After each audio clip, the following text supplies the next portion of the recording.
டேய், இந்த வீடியோவை பார்க்குற நிறைய பேருக்கு கல்யாணம் ஆகிருக்க வாய்ப்பு இருக்குது.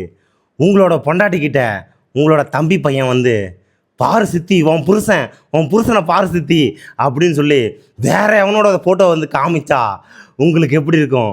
நீங்கள் அந்த பார்க்குறீங்க, அதை உங்கள் பொண்டாட்டி பார்த்துட்டு ஆமாண்டா என் புருஷன் அப்படின்னு உங்கள் பொண்டாட்டி வேற எவனையாவது பார்த்து சொன்னால் உங்களுக்கு எப்படி இருக்கும்? கமெண்ட் பண்ணுங்கள்.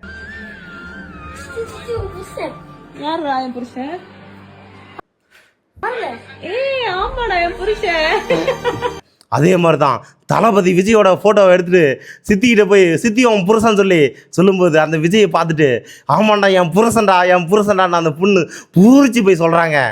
அதாவது இந்த வீடியோவை பார்க்கும்போது எனக்கு என்ன தோணுச்சுன்னா, இந்த சமூகம் எப்படி மாறி இருக்கு, அதாவது அந்த பிள்ளை மனசில் எப்படி பதிய வைக்கிறா அந்த பெண், அதாவது வேற எவ்வளோ வேணா கட்டின பொண்டாட்டியை விட நாம் கல்யாணம் பண்ண புருஷனை விட யாரை வேணா பொண்டாட்டி புருஷன் அப்படின்னு சொல்லிக்கலாம். அப்படி சொல்கிறதுல எந்த ஒரு தப்பு இல்லைன்னு அந்த பிஞ்சு பச்சை குழந்தை மனசில் விதைக்கிற இந்த விசக்கிருமி பொம்பளை இருக்குல்ல, அந்த பொம்பளை ஒரு சமூகத்தை உருவாக்குது. ஒரு தற்கொலை கூட்டம், ஒரு கூத்தாடி கூட்டத்துக்கு அடிமையான ஒரு கேவலமான கூட்டத்தை உருவாக்குறது இந்த மாதிரி கேடுகட்ட பெண்கள் தான்.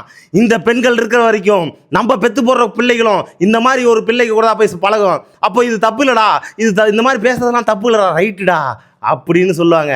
நம்ம பிள்ளைகள் இவ்வளோ கேவலமான சமூகத்தில் தான் வளரப்போகுது அப்படின்றத இந்த வீடியோ மூலயமா நீங்களும் புரிஞ்சுக்கோங்க. இதை பற்றி நீங்கள் என்ன நினைக்கிறீங்க? கமெண்ட் பண்ணிட்டு போங்க. முக்காடு நேயர்களே.